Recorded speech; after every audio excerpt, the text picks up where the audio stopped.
Good morning. Welcome to Tuesday at SEC Football Media Days. Before I introduce our first head coach, just restate something we've announced, and that is adding Sonic to our corporate sponsor program. So welcome our friends at Sonic. Kirby Smart will be our first head coach. He is entering his 9th season as the head coach at the University of Georgia. Has gone 46-2 in the team's last 48 games, finished with a large victory in the Orange Bowl last year. Kirby's wife, Mary Beth, and I will cross paths pretty much every Friday at the Masters. Some of our schedules and locations sync up while Kirby's working through spring practice. Mary Beth was a 4-year letter winner on the women's basketball team, 2-year starter during her time as a student athlete at Georgia.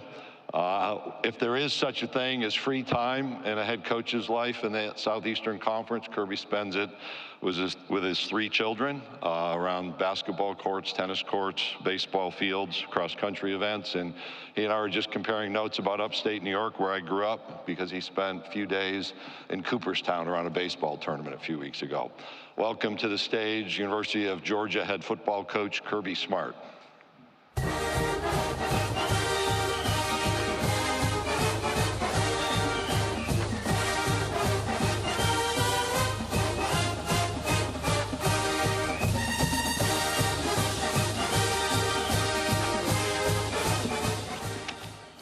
Good morning.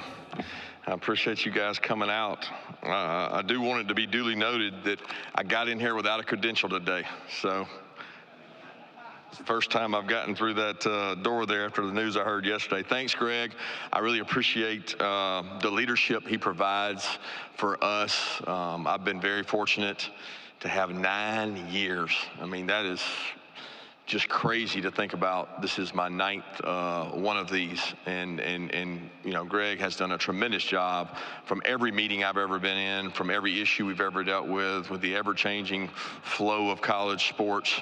The guy's incredible in the room with us, and I appreciate it. And I enjoyed Greg's message yesterday about all the other sports in the SEC. Look, I am a son of the SEC. I counted 30 years since I went to the University of Georgia in 1994. 25 of the last 30 years I've spent in the SEC. I love bragging about that, and I love bragging about our sports. There's not a sporting event that I don't go to in Athens, Georgia, and watch the highest level of competition in all sports. So a lot of credit goes out to all the other sports in the SEC, and this event is a chance to honor that, and I thought Greg did a great job of that yesterday. Just had a media member hit me with this, and I wanted to share it. Seth Emerson, one of the national writers, just hit me a few minutes ago. We were talking about the 9 years, and he had a great line from the Indiana Jones movie I watched growing up. My brother Carl always loved Indiana Jones, but the great line was, "It's not the years, it's the mileage." And I tell you, being an SEC head coach, that's a true statement. It's not the years, it's the mileage. And it's been a great 9-year run for us at Georgia. But I'll start a little bit with my family. Yesterday was the 18th year anniversary of my wife and I, Mary Beth, and we are excited and honored to have spent nine of those 18 years in Athens, Georgia, where both of us were student athletes. We got to spend that anniversary in the great city of Savannah at Little League baseball game. So you do what you have to do to spend time with your kids, and we certainly enjoy that. My 16-year-old twins, who I like talking about, they're rising juniors now. I don't know geography, and I don't know how well you guys know geography, but I have one who is in Fiji, and I have one who is in Croatia on trips. And I looked at the globe last night, and it's hard for me because I'm a Southeastern Conference baby. I'm not a very worldly gentleman, but I have one in Fiji and one in Croatia, and I don't think you could be 2 further points apart from each other that they are right now. But they're enjoying those trips and getting to kind of develop and further themselves. My wife loves traveling. I don't. And she kind of one-upped me this year when I had a chance to go with my youngest son to Cooperstown, which Greg mentioned, and I had an unbelievable time in Cooperstown, got to visit the Baseball Hall of Fame and play in a lot of baseball games, and then went to Mississippi with my youngest son for a baseball tournament and spent 3 or 4 days there. My wife decided to go to Amsterdam and go to Taylor Swift concert. So she is a huge Taylor Swift fan and took my twins there and said, if you're going to go all around the world playing baseball, I'm going to go to Amsterdam and enjoy Taylor Swift, which she's a big fan of. The 3 guys we got here today, I want to speak on behalf of those guys, but I want to give you a quick story to show you when you know you're getting old, and it got me yesterday.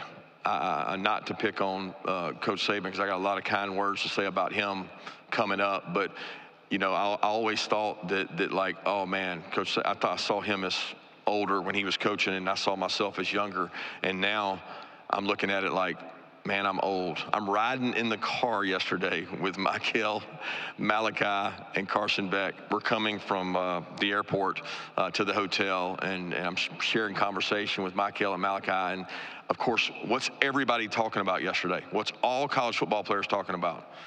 NCAA football game, right? The new game that's out. And I'm just trying to get in the conversation and talk to them about it. And I said, man, that game's pretty awesome. And they're like, yeah, I can't wait to get to the hotel, and I'm going to play it tonight. And everybody's talking about it. It's all over. It's trending. It's all over everything. And I was like, how do they keep that thing in stores? It's got to sell out. How do they keep it in stores?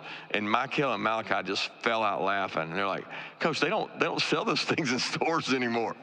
They're not in the stores. And I was so embarrassed. But I was glad they got a kick out of that, because it made me realize how out of touch I actually am with how far things have come. You can just download it and go play. It's that simple. So the stores don't have to keep it. But the 3 guys we brought today, Carson Beck, Malachi Starks, Michael Williams. You know, Carson's parents, Tracy and Chris, done a wonderful job with him. He is a great example of college football. The day and age when you go somewhere and you jump school to school, it's a popular trend. This kid stuck it out. He stuck it out now, and he didn't get the starting job in a tough moment when the starter went down, and he lost the starting job to Stetson Bennett the week of UAB game 2 years ago, and then said, you know what? I'm sticking with it. I'm going to persevere. I'm going to show resiliency, which is one of our core traits, and he did that. And he was able to monetize that value as well in form of NIL by staying and succeeding actually where his feet are. But he's a great leader for us. He's a great example of resiliency in college football. Please visit with him today as he's one of the leaders of our team. Malachi, you know, he's such an incredible kid. You know, his mom Tisha and Larry, they do a great job with him. It was a joy recruiting him. He's a local kid. He started for us since day one. So all the knocks and all the things said out there about you can't start as a freshman at Georgia, it's too hard to play on defense. The first game he ever was in against Oregon, he started, and he started ever since. He's a quiet, humble leader.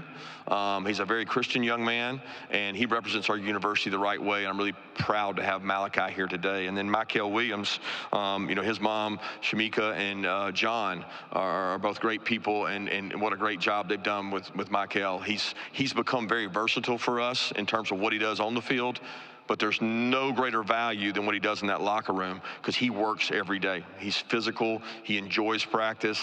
He's a great leader for us, and he should be a huge asset for us. But please enjoy those guys and visit with them, as they're indicative of the locker room we have and great guys to be around. Couple words I want to say to Coach Saban, who meant so much to me in my career. First of all, the words he shared at the ESPYs the other night were incredible, very touching, very moving. But what he's meant to myself, my family, as a mentor, as a friend, as a competitor that drives you to get better. You know, there's never a day in 11 years I worked for him that we didn't share a room in some sort, whether that was the defensive room, defensive back room, staff room. We didn't share a room in some sort. And I think it made me who I am today, because the demand for excellence is met by none other than him.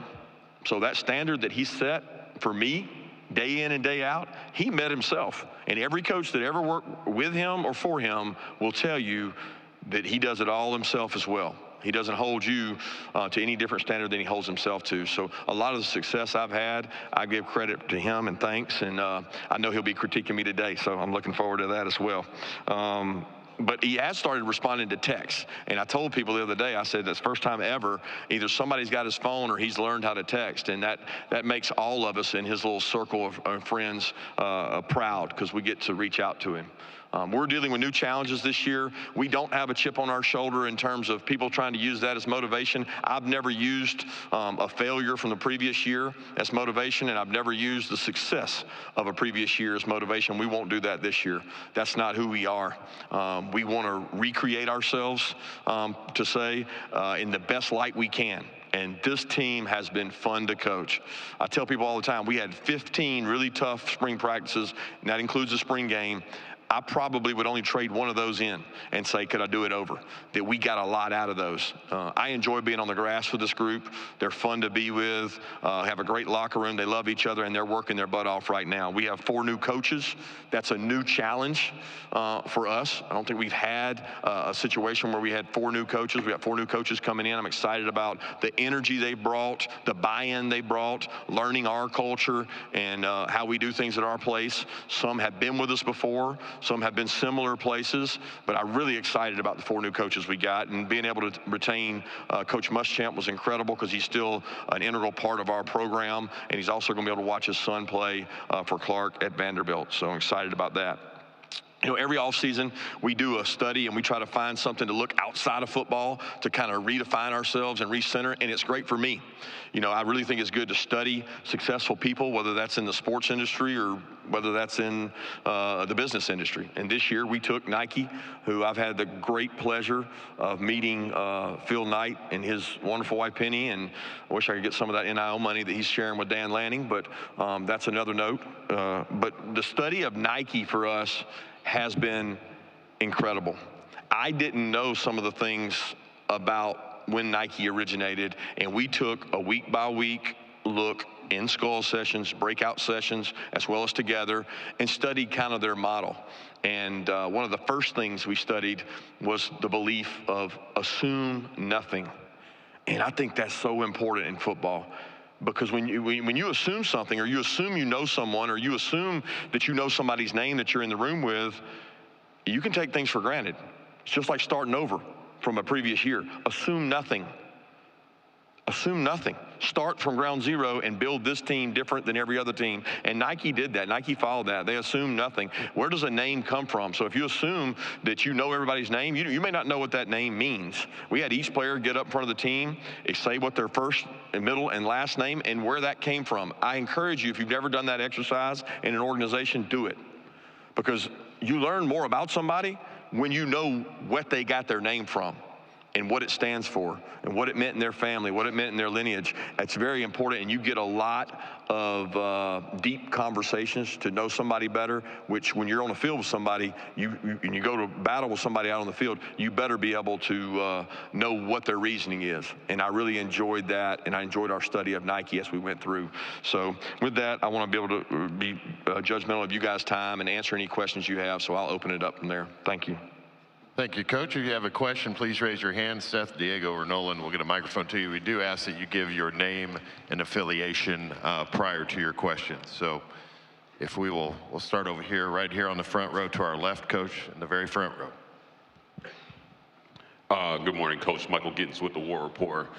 In this new SEC, Georgia got a pretty tough road draw. You've got Alabama on the road, you've got Texas on the road, you've got Ole Miss on the road, you also have Kentucky on the road. Can you talk about your road schedule and how you're preparing your team for this tough 2024 schedule? Yeah, initially I was wondering how I got that draw, you know, but we're not one to complain. We're one to be excited. I think when you step into the shoes of a University of Georgia football player, you accept that that challenge is going to be there. I mean, we kind of embrace that, and we love it. I mean, and what you didn't get to mention is that we open with Clemson, too, who's one of the top teams in the top programs in the country. So, like, we're really excited about that. I think that motivates our off season so that we have the right kind of approach to the offseason, and you know, our guys embrace that. I mean, as coaches, you want to play the best, and people forget that when you spent time in the NFL, every week was like that. So when Texas and Oklahoma came into the conference, every schedule was going to get harder. It wasn't going to get easier. It was going to get harder. And we embraced that. We look forward to it and excited for the challenge to go to some really tough places. Okay, Coach, we'll go right down the center aisle, right here on the near aisle. Coach Smart, Drew DeArmond, WCZN Radio, Huntsville, Alabama. Much like your mentor, Nick Saban, when you compete at the highest level, you do have staff changes. You mentioned the 4 guys you brought in. What was your thoughts on bringing in Travarius Robinson, and what does he bring to your staff? Well, first of all, he has a great pedigree as a player. He played in the SEC, and one of the things you can never really justify or explain to people is the culture of the SEC. Number one, recruiting. It's tough, it's hard, it's cutthroat, and you don't have experience in those battles, it's hard to win those battles. He was a really good player. He played for Coach Tuberville, who has a lot of stories about T-Rob and the great job he's done. I've always recruited against him and had respect for him on the road, the way he carries himself, the way he presents himself, the fact he worked for Coach Muschamp. They have a great relationship. Coach Muschamp vouched for him and talked about the great job he's done, and he's brought in a tremendous energy into our secondary, which is a young secondary. And he got the valuable time that he got to spend over with Coach Saban in Alabama, which is invaluable in terms of knowing how our program operates. So I'm excited to have T-Rob, his family. He's got wonderful family, and I know he's excited to be with us. Coach, we'll go to the section just to your right. Oh, no. Yeah, Coach, Brooks Austin with Dogs Daily. You mentioned that moment UAB with Carson Beck. And when he reflects on that moment, he thought of it as an opportunity to say, hey, I'm not quite ready for this. I need to continue to develop. Stuck around for a couple more years before he was a starter. Is that a repeatable trait or a common trait maybe you can look for in future athletes that you recruit? Because it's important nowadays. Guys leave when they don't have an opportunity to play, but this is a very unique example. Is it something you might be able to replicate in the future? Yeah, I'd love to be able to replicate the DNA he has with which to respond to adversity that way. Like, I don't know, as you go recruit a kid, staying power is really important now, because I don't think there's a huge difference in the players we recruit. It's a difference when they stay in your program. So the retention is really critical, because we think the process we go through of the off-field training, the on-field training, the weight room training, the football training is going to pay off in the years they've been there. Carson's a great example of that. All those years of practice and third down and pressure periods and blitz pickups paid off when he got to start. It's not to say he wasn't ready, UAB. He may have been ready. We felt like Stetson gave us the best chance to win that game, and he played lights out that game and never really looked back after that. Who's to say that Carson might not have done the same thing, but he certainly responded the right way, and I wish we could kind of inject a chip and say that every kid had that response, but we know that's not going to be the case. Coach, we'll go back over here to our far left on the front row. Hey, Coach, Graham Coffey, DogCentral.com. When you look at your schedule and the potential of playing 16, 17 games, do you think that will change how you guys manage maybe a lead or trying to get guys out of games earlier? And will it add any importance to the overall strength of your roster? Improve any, what was the ending part of that? The overall strength and depth on your roster, just from 1 to 85. Playing the schedule we play and improving the strength of the roster, I don't know if that's the case. I think the way we go about practicing is critical. I believe in having a physical, tough camp. I don't think you back off from that. If you do, it may not matter about those games. If you're not physical enough at the line of scrimmage and you're not tough enough and you don't demand excellence, because during the season there's only so much we can do to create the toughness that we need at the line of scrimmage and the toughness we need as an overall football team. Camp is tough. You know, and I think that's important that it remains tough. We do have to be smart to stay healthy. We have certain areas of our team that we maybe have more depth than others, and you got to be smart and calculated about the risk you take of losing guys. But I think every coach is reflecting right now saying, okay, we may have a longer schedule. We certainly have a tougher schedule. How we play games is played to win. And how we play at the end of the games, if we have leads, we've always looking to get guys opportunity and grow players, a la Carson Beck getting into a lot of games when he was behind Stetson, so that they're ready when their opportunity comes. Which will go down the mid aisle, over here on section in front of me, about 3/4 of the way back. Hey, Coach. Rafael Cruz, Dog Time, and Lake Oconee News. You lost 3 senior leaders in Javon Bullard to Tyke Smith and Kamari Lassiter in the secondary. Who are some of the guys that are stepping in this offseason that you're excited about competing for those starting spots? Yeah, first off, I'll correct you there. 2 of those guys were actually juniors. They weren't seniors, and that's what really gets your program when you lose 2 juniors in one room that are excellent players and have been unbelievable kids within our program, and they love football. Now, they came to every practice this spring, and they were getting ready to get drafted, and they were at every practice cheering on guys, coaching guys, the right kind of guys to have around your program. So they're tough losses. We've got some good, young, talented players in the secondary. It's going to be really important they grow up fast. They're going to go against a really high-tempo offense in Clemson to start with. Our job is to prepare them. They get to go against a really good offense day in and day out with Carson Beck. So I'm excited about the guys we have in that room, and they'll step up to play. We have some experience at the safety position between Dan and Malachi, but it'll be the nickel position and the depth at those positions that's really critical. Go in the section right to your right, again on the aisle. Ambar Richardson, Orange Bloods. Hey, Coach, how do you navigate the world of NIL where you have to participate in it to be competitive, but you also have players who lead with that and they just want to get paid?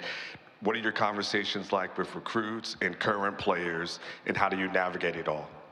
Well, I think it's a mistake to assume that all players lead with that or that's the primary objective. I think that would be an insult to high school football players and really insult to all people being recruited, because I don't get to the finish line of official visits where that's the primary objective. If it is, we're probably not getting to that point. We're probably not going to be in the conversation if that's the primary objective. Is that one of the key decision makers? Yes. And should it be? Yes. I'm happy that these kids get an opportunity to improve their situation or make money and give back to their families, or in some cases their communities. So that doesn't bother me at all. I have no problem navigating that. I've gotten less attached and said, you know what, if it's better for that young man because of a financial difference between us and another school, I respect that decision and opinion they have to make. I have to worry about the players that we do get. Okay, and I worry about the ones that we do sign, that they're the right kind of kids and they're coming for the right reason. That includes money, but it's not just money. Okay, we'll go down the center aisle and the section in front of me. Oh, John Hyde, Fox 7 Austin. Coach, you mentioned wanting to play the best. You have Texas this year. Do you consider them to be one of the best, and what stands out to you about them? Every team we play is the best that week. Please understand that. In the SEC, humility is a week away. I have a ton of respect for Sark and the job he does. We got to watch them play last year against several common opponents. Got to watch them play in the playoffs. They have a tremendous recruiting base. They do a tremendous job in recruiting. That includes NIL and everything included in that. So they're a big physical team. They're built like an SEC football team. So we're looking forward to an opportunity to come play them, and what a tremendous matchup it'll be. It will go over here again to our left, second row. Hey, Coach. Peter Rodriguez from AO.com. What kind of impact did the Auburn game have on you guys' season last year, and what kind of challenges did that Auburn team and that new staff pose for y'all? Well, let's start with this. Auburn is one of the hardest places to play in the world. And I know that from 25 years of being a common opponent at Georgia and Alabama. When you step in that stadium, you better be laced up, strapped up, and ready to go, regardless of their record, regardless of the expectation, regardless of what the people in Vegas say. You better be ready to play. And I think Hugh does a tremendous job motivating his team.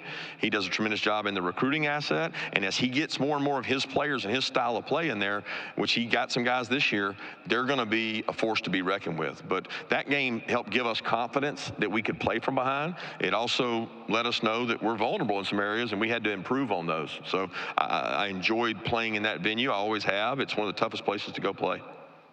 Coach will go straight in front of me, the section. Kirk. Excuse me, Kirk Bowles from the Houston Chronicle.